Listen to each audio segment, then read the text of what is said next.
संस्थापकाय च धर्मस्य सर्वधर्मस्वरूपिणे अवतारवरिष्ठाय रामकृष्णाय ते नमः। Om Namo Narayanaya.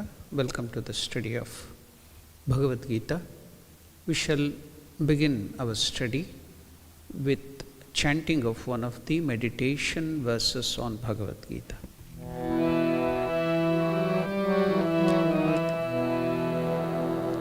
Om Parthaya Pratibodhitam Bhagavata Narayanena Swayam Vyasena Gratitham Puranamunina Madhye Mahabharatam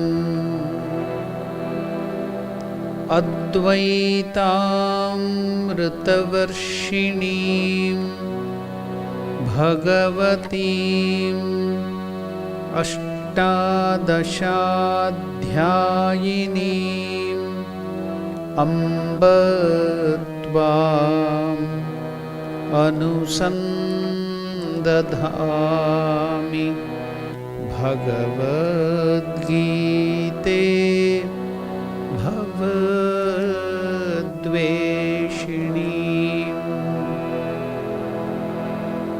Vasudeva Sutam Devam Kamsachanuramardhanam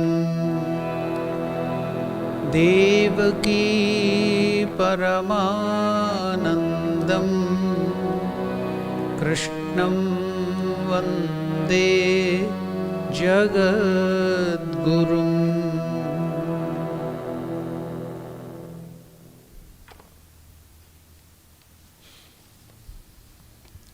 Namaskar to all of you.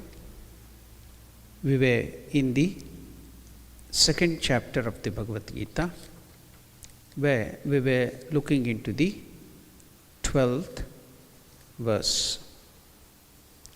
In this 12th verse, Lord Krishna is mentioning about our eternality. Not only the Lord is eternal, we too are eternal, because we have identified ourselves with this body, mind, intelligence and ego, which is constantly changing. We feel that we get destroyed, we die, we are changing. If we give up our identity with this individuality and then identify with the reality that is Atman or God, who is our real self, then all the problems ceases. So what is the Lord telling here in this verse? Let us chant this verse and also know the simple meaning, then go to the in-depth meaning. The 12th verse in the second chapter. Natvevaham jatu nasam Natvevaham jatu nasam Natvam neme janadipaha Natvam neme janadipaha Nachaiva na bhavishyamaha न चैव न भविष्यामः सर्वे वयमतः परम् सर्वे वयमतः परम्. What is the simple meaning of this verse? The 12th verse is Natvevaham Jatunasam Natvam Neme Janadipaha Nachaiva Na Bhavishyamaha Sarve Vayamatah Param. Never indeed was I not. That is, never think that I did not exist, nor do you think that you never existed earlier, nor these rulers, all the kings who have assembled here, the rulers, Janadipaha, to participate in the war, they too existed earlier. Also, none of us will cease to be hereafter. Do not think that we are going to perish, we are going to die. Only the body dies, that's all. But we are eternally existing conscious principle, or the Atman, that is being told in a negative fashion. In a way, it is indicating. Now let us go a little deeper, because first of all, Lord Krishna is mentioning about our true nature. Never was there a time when I did not exist, nor you, nor all these kings, nor in future shall any of us cease to be. Now, if you even now go to Greek, on the gate of temple of Apollo at Delphi are inscribed the words Gnoti Suton, meaning know thyself. Old man of into the nature of the self. The Greek legend or the local legend goes like this. Once Socrates was walking on the street, absorbed in deep philosophical contemplation. Who are you? Then Socrates answered with amusement, my dear fellow, I have been pondering over that question for the last 40 that who am, to which Socrates is telling, my dear fellow, I have been pondering over that question for the last 40 years. If you ever come to know who I am, please let me know. But from time immemorial, even you cannot think of it. In such olden days, our Vedic rishis, in the Vedic tradition, they tell it usually when they imparted the divine knowledge, it usually begins with the knowledge of the self. Every education starts with the knowledge of the self. Now, Sri Krishna follows the same approach in Bhagavad Gita, with a piece of information that if Socrates would have heard Bhagavad Gita, or if he had studied our Vedanta, I think Socrates would have been swept off his feet, because everything is about ourself, our true nature. Sri Krishna begins by explaining that the entity that we call the self is really the soul, Atman, not the material body, not this you think that mind is subtle and it is not matter, but our scriptures tell mind is also matter, but subtle matter. Intellect, that is also matter. Ego, that is also But that which is not matter, the reality, the conscious principle is Atman, which is beyond all these things. So, that you can call, because sometimes we cannot understand this conscious principle, it is very tough to understand. People at lower level identify that with God, Ishvara, and other things. As you progress forward, when your mind becomes purer and purer, you will also come to know the true self, which is beyond even Ishvara. You will go beyond that too.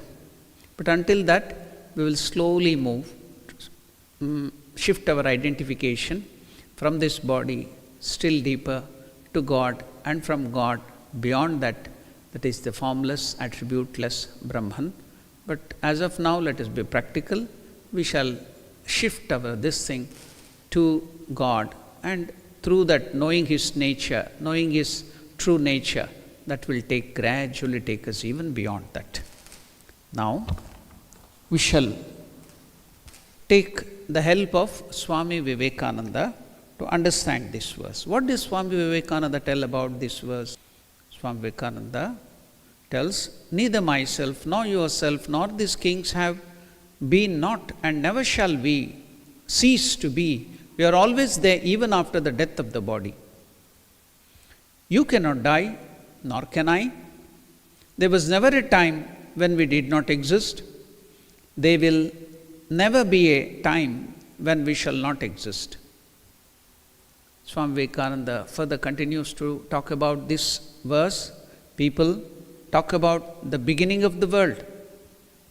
See, in many of our scriptures it is given about the creation and the beginning of the world. But Vivekananda is clarifying the beginning of man or the beginning of the world. Here, beginning simply means the beginning of the cycle. You should know that the concept of time in our philosophy, in Hinduism, is not linear. The concept of time in Western psychology or in Western science, or if you take any religion of the West, the Semitic religion, the Abrahamic religion, it is linear, like a straight line. It ends after the life, and also in the religion of the West, they tell, especially the Semitic religions, all the people who have done good deeds will be separated. They will be waiting in the grave. That's why they don't burn them, they bury them, so that they should be waiting. And all the people who have done bad, they will be segregated and sent to eternal hell. God will divide them and send to eternal hell, and eternal heaven for the good. There ends the matter. But it is not so in Hinduism. Time is not linear, it is cyclic, cycle after cycle, cycle after cycle. We are given opportunity again to transform ourselves. There is no destruction, there is no eternal hell, there is no eternal heaven. So, all these heaven and hell and other things are different stages whereby we are given chance to rectify ourselves, to know our true self. So we go on and on and on. So it is cyclic. You see, the present day science too, you see everything, life is cyclic. The life of even some of the things like nitrogen, we call it nitrogen cycle, life cycle, everything in science too, you will see it is cyclic. Likewise, in Hinduism, the concept of time is also cyclic. So now creation, then sustenance, and then destruction, absorption. Then again, we will be like in the cold storage for some time, everything will be in a lull, a rest. Then again, creation, sustenance, it goes on. In that creation, when everything begins, first is the Satya Yuga, then it is the Treta Yuga, then it is the Dwapara Yuga, then comes Kali Yuga, then after Kali Yuga there is Pralaya. So destruction here means you need not think that God will destroy everything. It is absorption back into Himself, that's all. For we are attached to this world, we want to enjoy this world, we are so attached to this body, it looks as if everything is being destroyed, that's all. It is not destruction, it is absorption where you will get rest. like cold storage. And you should be noting that every day in your life you are having this.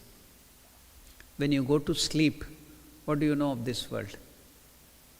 Whole world disappears. And when you go to deeper from the dream state to the deep sleep state, nothing exists. It is as good as dissolution, pralaya. Then again in the morning, srishti, you wake up again, creation. Sustenance the whole day, you are active, all the work is being done. Then again in the night you get tired, then sleep, that is destruction, absorption. See, every day you are undergoing that cycle. So many cycles you can see everywhere, cyclic, everything is cyclic. So when in the scriptures they talk about the beginning, it means the beginning of the cycle. It is not the beginning of creation. It is not linear in concept. So you should understand this. So people talk about the beginning of the world, the beginning of man. The word beginning simply means the beginning of the cycle. It nowhere means the beginning of the whole cosmos. It is impossible that creation could have a beginning. No one of you can imagine a time of beginning. That which has a beginning must have an end. Everything is in duality. That which has a beginning should have an end. Never did I not exist, nor you, nor will any of us ever hereafterwards cease to be, says the Bhagavad Gita. You should be surprised when I will tell that even not even God or anybody can destroy you as Atman, because you are a part of God. Will you destroy your own hand? Will you destroy your own eyes? Will you destroy your own body? So we are a part of God. Why should God destroy us? No. We cannot be destroyed. Only our changes, that's all. There is no destruction. There is no death. It is only change, transformation. That should be noted. That is what Bhagavad Gita is telling here. Your body will meet with death, but your soul as Atman, never. You are not destroyed. So some bold statement is there, even God cannot destroy you. I gave you the example of conservation of energy and conservation of matter, the basics of science in the last class, when not even an atom, not even subatomic particles can neither be added nor be destroyed. In the science it is told energy or matter is neither created nor destroyed. Not one single atom can you add nor can you destroy. Then what happens in the nuclear fission or fusion or whatever we are spending so much of energy? The energy or matter is only converted from one form to another form. That's all. Nothing else. So there is no destruction at all. With matter, if this is the case, then what about conscious principle that we are? Can we be destroyed? No. It is just change. That is what now Vivekananda explained about this verse. Now we will go to see still better to understand this verse in a better way. What is that? A human being is constituted of spirit and matter. The spirit is the supreme self called Atman. Matter is our body, mind, intellect, ego, this equipment, this instrument.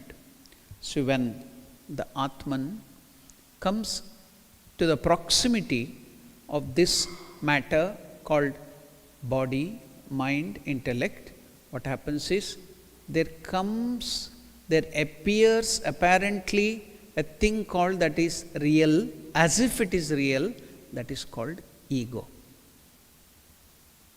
That is, we think, identify with that ego falsely. See, it is just like now you have a glass prism. You have a red hibiscus botany, that prism. That prism appears to be red in color because of the proximity of that red or whatever colored hibiscus or any other flower. If it is yellow, the prism looks as if it is yellow. Likewise, because of the proximity of Atman or consciousness, that principle that we are truly of this body-mind complex, there arises another factor, a false factor apparently called ego. It doesn't exist at all. But see, we identify always with that ego, not with our true self. We are falsely made to believe we are the ego. Now, that is also matter. Now we have come to know there are two things. A human being is constituted of spirit and matter. The spirit is the supreme self called Atman. Matter is the body, mind, intellect, equipment. The body is made up of gross matter. The mind and intellect are made out of subtle matter. These three matter equipments are inert and insentient by themselves. But on contacting or coming in proximity with the Atman, they gain sentiency. They become sentient. But by themselves, they are insentient.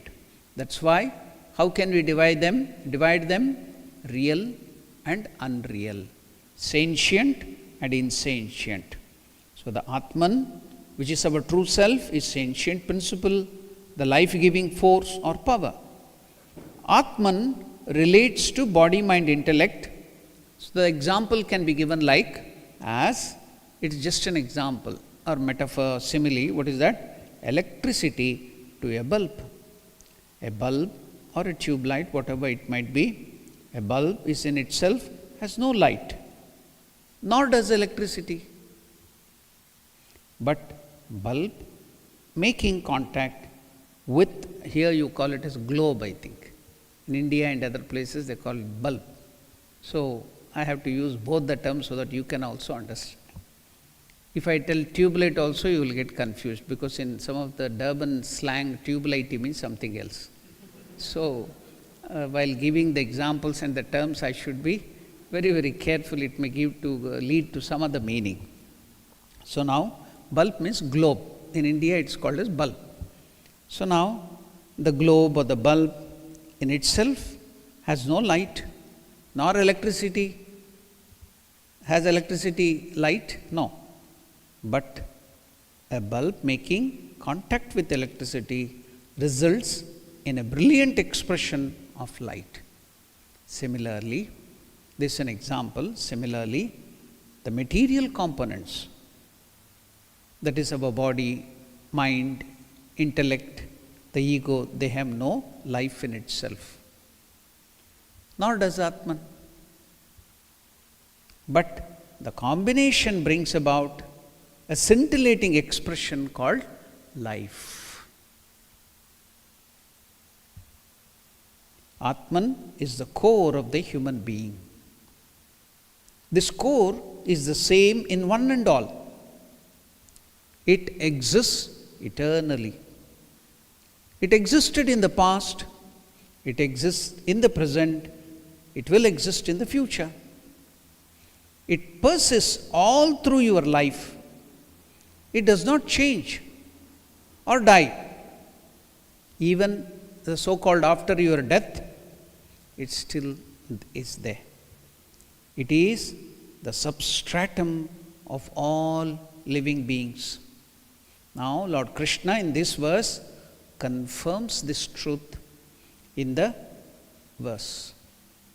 Now, let us see, this is analyzing in a different way. See, the doctors, they cut the body, they analyze it, and they will put it under the microscope or some other bigger instrument to watch it. Everything is sliced, cut into different sections, cross sections, and they observe it. So likewise, we shall observe our own life from different cross sections, from different angles.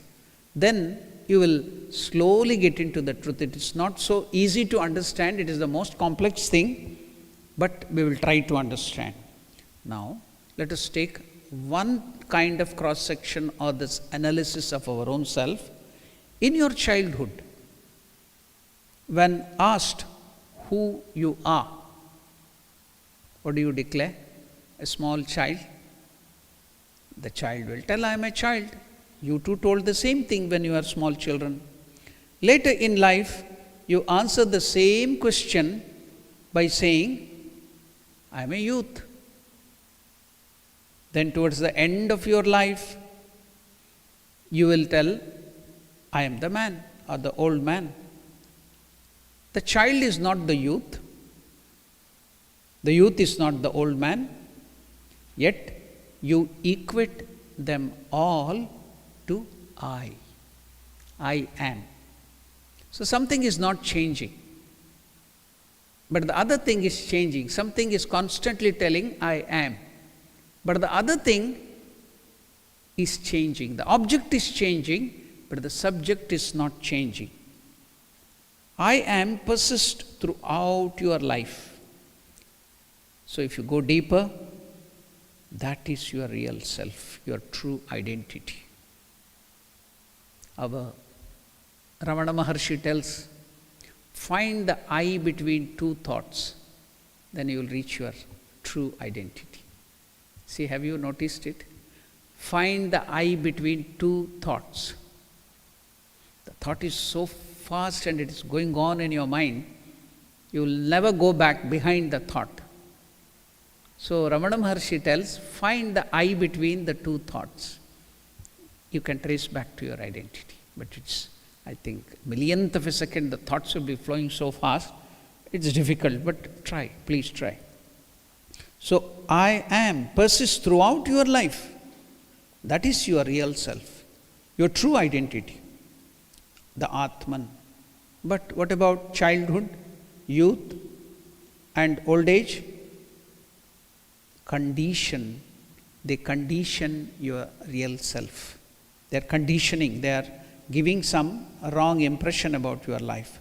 You lose your true identity. Nevertheless, your real self remains constant and changeless. It continues eternally. Similarly, all of us go through the three states. Now we shall analyze our life in a different way. We analyzed through the whole life. Just like, see, every day there is rotation, so the whole day you see, 24/7.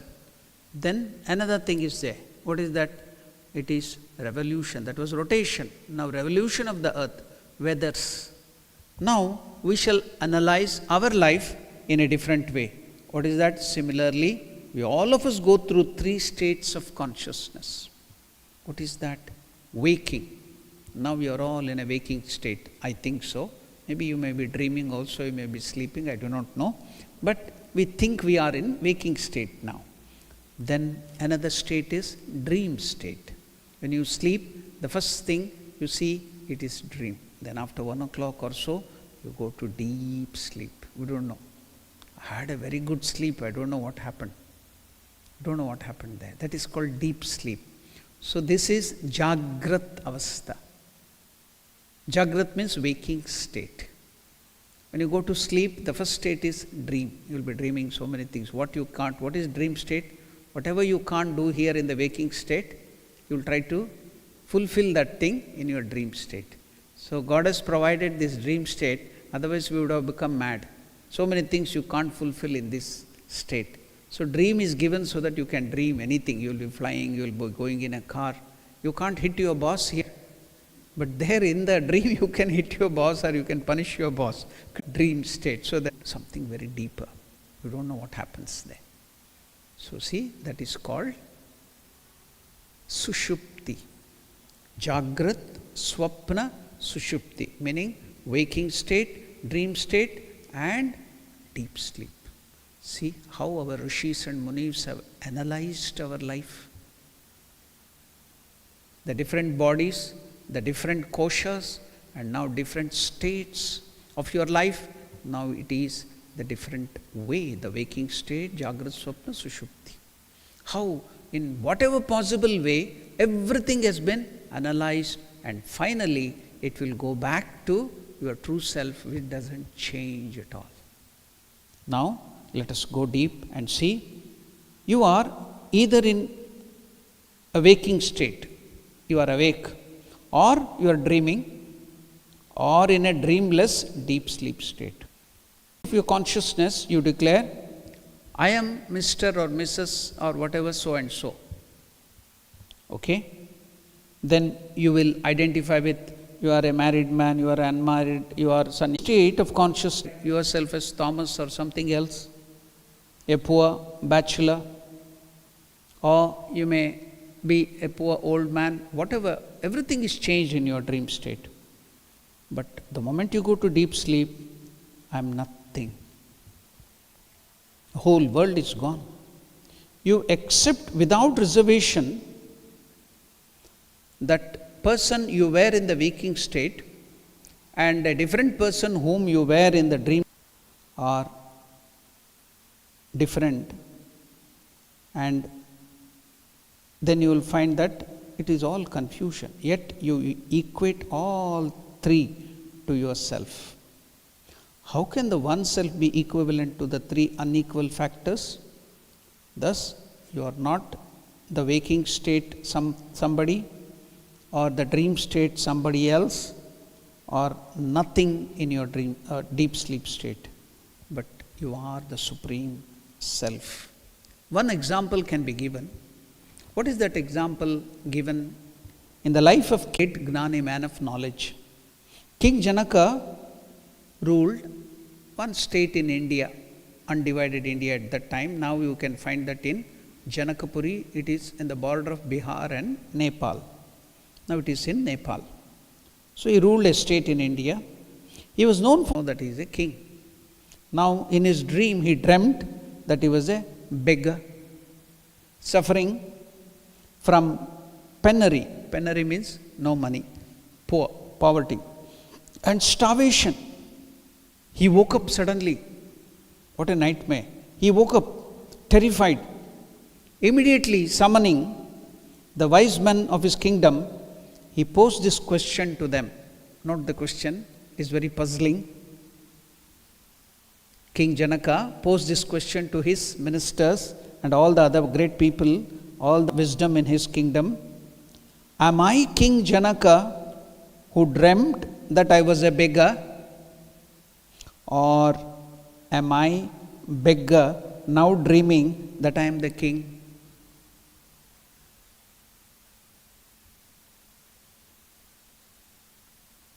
Am I King Janaka who dreamt that I was a beggar in my dream? Or am I the beggar who I am dreaming now in this waking state that I am King Janaka? What is true? Both are unequal, both are equally untrue. Master also in Gospel of Sri Ramakrishna gives one example like that. What is that? One farmer, he lost his child. He lost his only son. And wife was crying bitterly. Everybody in the house are crying. This farmer was a realized soul, man of knowledge, wisdom. He was not at all crying. He was doing all his duties properly, perfectly, whatever has to be done. He was doing the duties for his son, bringing the priest to do the last rites and all the other things. He was not crying or weeping or grieving.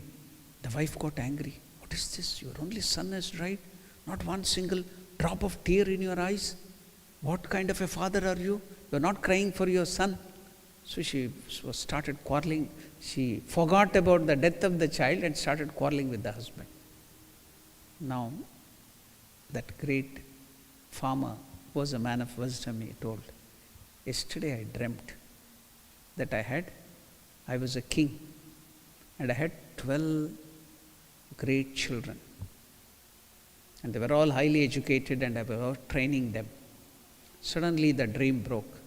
Now shall I cry for the 12 children in the dream or this child now here. Whom shall I cry for? Which is true. This is also a dream compared to your true state, that is the Atman as Atman. Everything is a dream. So everything is just passing between your fingers. Nothing can you hold. Everything is in a state of flux. Everything is going away. Can you hold anything? Could you hold your childhood? No. Could you hold your youth? No. Could you hold your strength of the body? No. Old age? No. Diseases? No. Everything is slipping between the fingers. And what is true? What is true?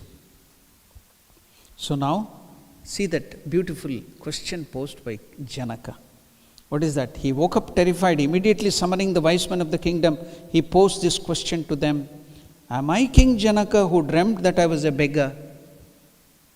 Or am I a beggar now dreaming that I am a king? Nobody could answer.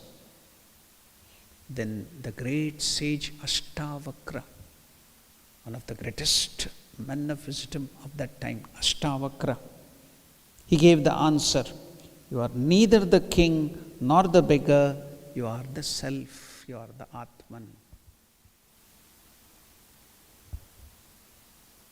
The self remains the same. The wheel in your vehicle turns, but there is something called axle which holds that wheel. It doesn't turn. It is static, around which the whole wheel turns. As the thing goes away from that axle, the center point, the movement of the wheel as it goes out, the changes is too much. As it comes towards that center, the axle, the changes are lesser and lesser, and at the center there is no change, but around which everything changes. The self, that is your true self, the Atman, remains the same in whichever state, waking or dream state or deep sleep state, or when you are old, or when you are youth, or when you are young, a child. It is the same thing. It doesn't change. Or whether it is your subtle body, whether it is gross body, whether it is the Sukshma Sharira, Sthula Sharira, Karana Sharira, the causal body. It is the same. It doesn't change. Or there are 5 sheets in your body: Annamaya Kosha, Pranamaya Kosha, Manomaya Kosha, Vijnanamaya Kosha. The self, same self exists in all the living beings eternally. Never does the real self cease to exist in you or in any living being. Hence, birth and death have no particular significance for the wise. Now you can understand this verse. You always existed. None of the kings think that, don't you think, Arjuna, that they will die or you will die? All of us existed earlier. We will exist now. We will exist in future. There is no destruction. Then why do you worry? Is the question. Why are you crying for? Why are you grieving? What for are you grieving? Are you grieving for the Atman which is eternal? Or are you grieving for the body which is uneternal, which is changing? What are you grieving for? Are you grieving that you are a beggar? Or are you grieving that now you are present so and so, and you do not know in your last life what you were? What are you grieving for? That is a question posed by Lord Krishna to Arjuna. Now we should also think seriously about this. Such a wonderful thing, isn't it? So deep, so meaningful. So now we shall go deeper into that thought process.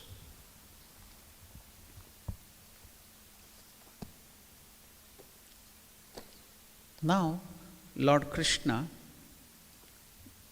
takes us to the next verse. Before that, let us see some more knowledge about this.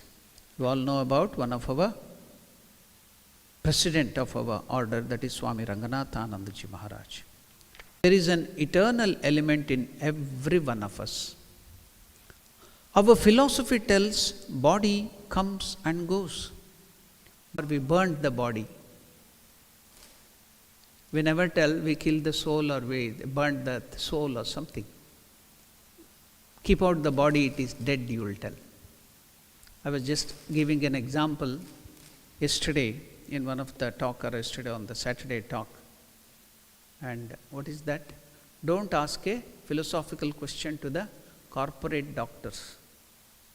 In the corporate hospital, don't ask a philosophical question to them. So one of the patient, he wanted to know life after death. So he went to the corporate doctor who are interested only in making money.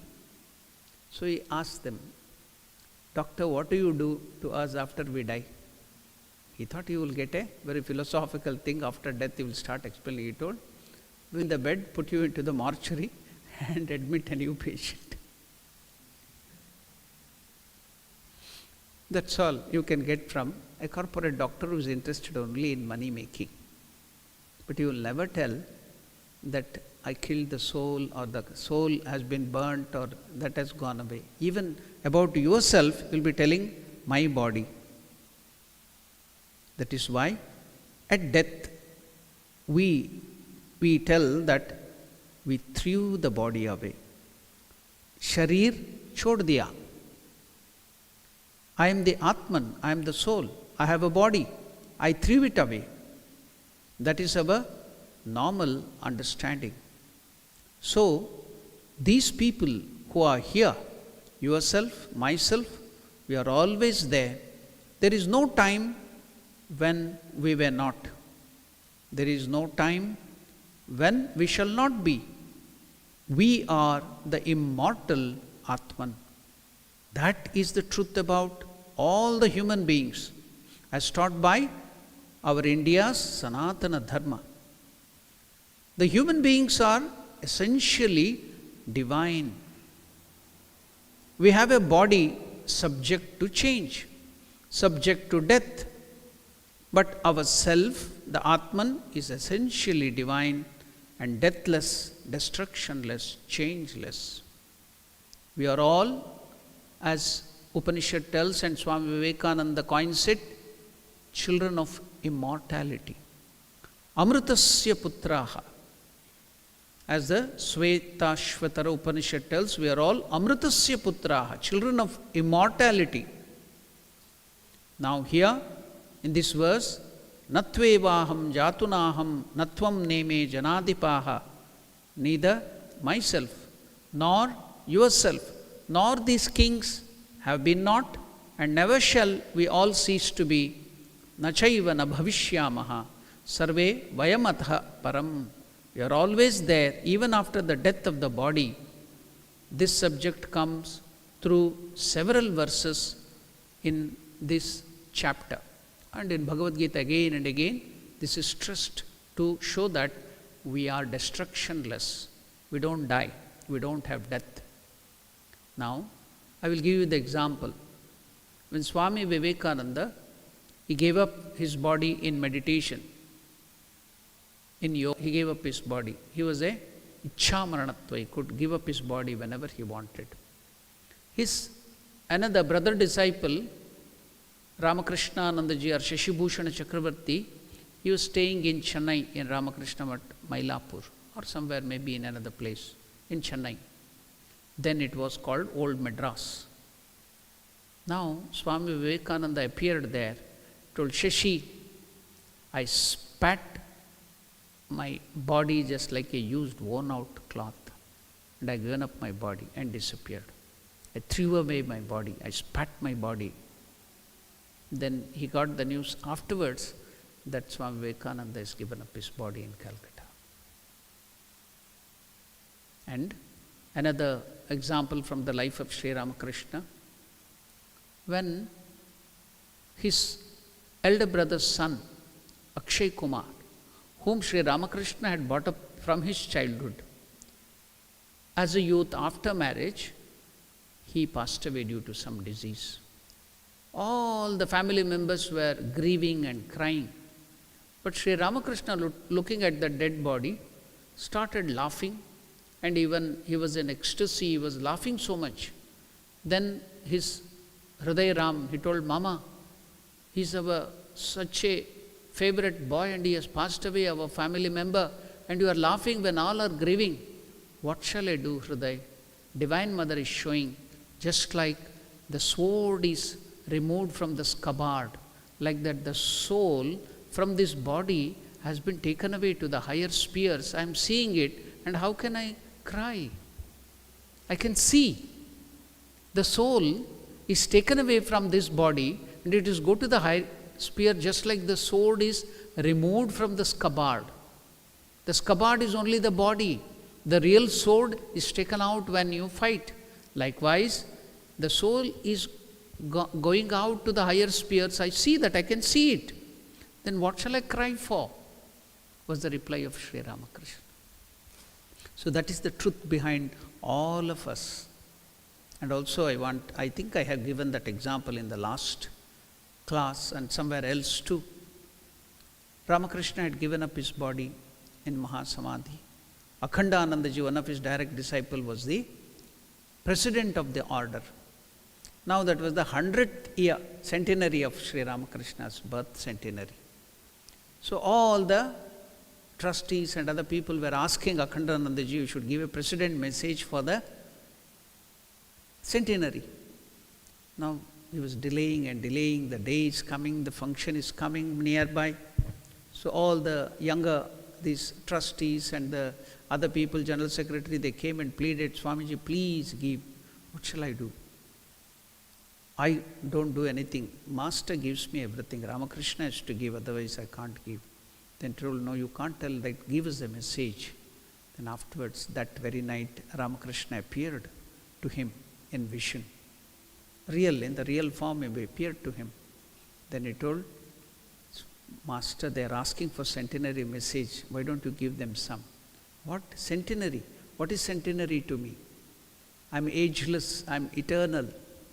What is 100 years to me? I am eternal. I don't have a beginning, I don't have an end. Why do you limit me to 100 years centenary?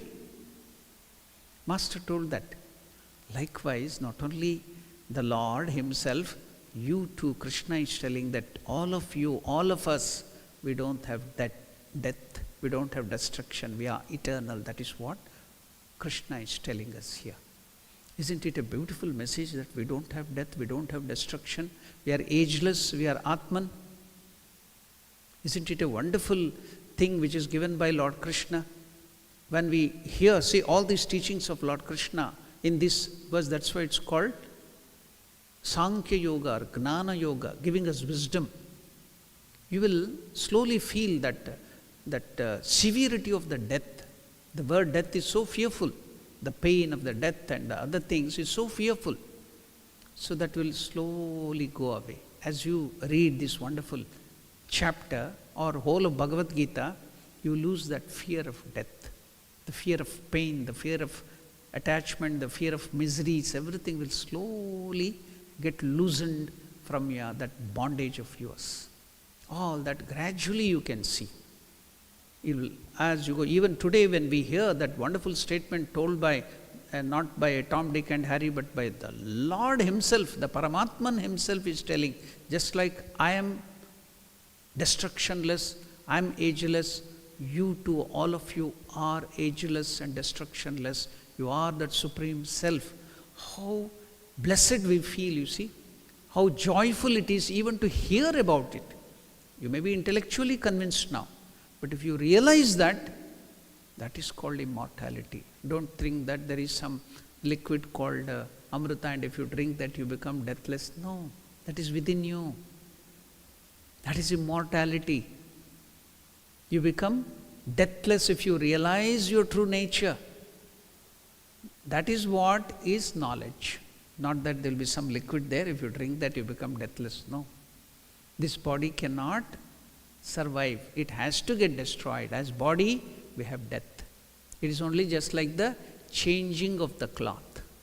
Again, in future, Krishna tells, Vasamsi jirna neta vihaya. Just like the body, just like the cloth you are wearing for maybe 6 months or 1 year, when it gets torn, what will you do?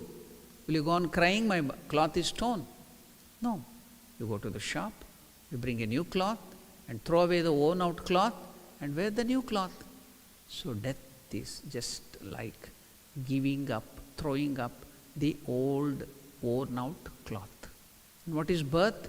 Getting a new cloth is birth. See, the sting of death is gone. Because knowledge. What is knowledge? Knowledge is power. So since you got this knowledge, that death is nothing but just like the change of the cloth. That sting, that pain, that fear, that unknown mystery of death is gone. Why? It is told by Lord, the Paramatman himself, that he has made it so simple. No complication at all, so simple. Just like a worn out cloth, you throw it away and then put up a new cloth, that is birth. Throwing away the old cloth, that is death. That's all. So Lord Krishna has made it so simple. Then let us go to the next verse, but we shall discuss about that Atman or the true nature of Atman, because if I take up that study, that is your real nature, which is meant for meditation, as I told you in the last verse about the way of looking at this whole universe with the Drig Drishya Viveka. I wanted to discuss about that. So we have to go deeper and deeper. But now if I take up, I have only 5 or 10 minutes more. So let me not go to that. I'll just go to the next verse, and in the next class I will come back to that Drig Drishya Viveka, knowledge of seeing this whole universe. Okay, now in the 13th verse, Lord Krishna tells, Dehinosmin yatha dehe kaumaram yauvanam jara tatha dehantara praptihi dhiraha tatra na muhyati. What is that? Now after that, giving us this beautiful, wonderful knowledge, Krishna is further telling Arjuna, every embodied human being passes through different states. What is that? Kaumaram. What is Kaumaram? A child below 12 years is called Kumara. See, Subramanya or Muruga, Lord Shiva's son, Shiva Parvati's son, is called Kumara, because he is always that, just like a small boy, Kumara. That's why it's called. So Kumara or Kaumara means a child below 12 years is called Kumara. Or if it is a girl, Kumari. So Kaumaram means childhood. Every embodied human being passes through different states. That is Kaumaram, childhood. Then Yauvanam. Yauvanam means youthfulness. Then Jara. What is Jara? Old age. Dehinosmin, embodied soul. We are all human beings who have a body. Dehinosmin, yatha dehe, kaumaram, yauvanam, jara. Just like the embodied people, we all human beings undergo these changes, that is childhood, then the youthfulness, and then the old age. Every embodied person passes through the states of childhood, youth and old age in this body. Similarly also, death and rebirth happens in our body. But a courageous person, dhiraha. So dhira means a courageous person is not the one who can take a sword and a gun and go and fight and kill so many people, or has a 6-pack or 8-pack body. And courageous person is not deluded thereby. Who is not confused, who is not deluded by these death, fear of death and all these changes, is called dhiraha. A courageous person, tatrana muhyati, is not deluded. See, when somebody commits the mistake, it is not that we have to look at the mistake and criticize them. So we have to see the mistake so that we should not commit that mistake. We can learn by the mistake of others. So now here, seeing the mistake of Arjuna, it is not to see that Arjuna has done the mistake, but to learn, for us to learn that we should not commit the same mistake.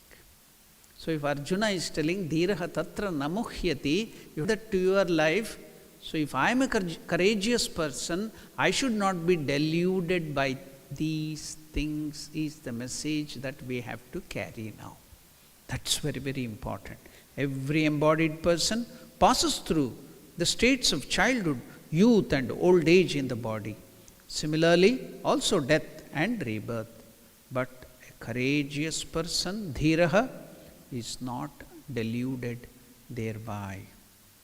We continue this human evolution through new bodies, believing in the idea of rebirth, a very important teaching in Sanatana Dharma. Now, so many places of scriptures tell that how can you, science doesn't have any proof of rebirth or life before birth. How can you tell, how can you believe in the scriptures? So, logical explanation is given by Swami Vivekananda. See, when the duck is born, it too is hatched by the egg. A chick is also hatched by the egg. Let us hope now the duck has laid the egg and went away, and now both the eggs, the duck egg, the goose egg, and the other eagle egg, everything is now kept under a hen. Now it is, the egg breaks and comes out, the chick comes out, the duck comes out, the eagle comes out. Now automatically the duckling goes to the water. The chick, the hen, younger one, goes away from water. And the eagle starts flying, trying to fly. How is that? If there was no birth earlier, if it was a clean slate in your birth, how is that the duck goes to the water? It's not afraid of water, but the chick never goes to water. So it is carrying from its last birth the samskaras, the impressions are carried forward. It is not a clean slate from the last life. So you can see that the difference in every people. Everyone is born, and after that maybe the children are born, twin children are born. In the same house the children are reared up, but each one becomes different. None will be the same. Even the identical twins, they vary. How is that? If there was no earlier birth, there is no impression carried. What is the cause of all these things? That's why here you can see the human beings, this process, the birth and death, until why is this happening? Until we realize the truth of the immortal self within. This process goes on until one burns away all our karmas, all our desires, the fruits of action in the fire of spiritual knowledge. So we are asked to accelerate our spiritual development with the help of this body. This body has been given to us not to waste it in physical and pleasurable things, but to use it for higher things. Realize the truth, then the body's work is over. Until then, the body will remain in one form or other, for a human body is meant not for pleasure and comforts only. For that, animal bodies are more suitable. Human body is meant for something higher. If you wanted just pleasures of life, animal body are more suitable. So if we think pleasure is the goal of life, then we will get animal body again, not the human body. So human body is meant for something higher. For just pleasures of life, animal bodies are better fitted. This human body is meant for knowledge, both secular and spiritual. Realize the highest truth, burn away all your karmas, then you will have no birth, you have no death, you are free.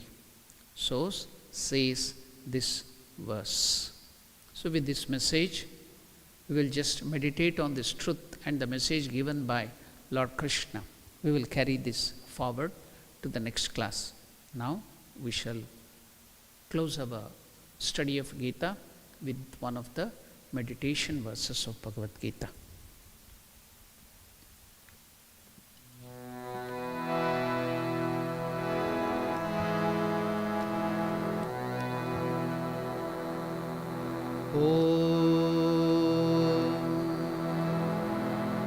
Mukam karoti vachalam pangum langhayate girim yatkripatamaham vande paramanandamadhavam. Om Shanti Shanti Shanti Harihi Om Tat Sat. Shri Ramakrishna Arpanamastu.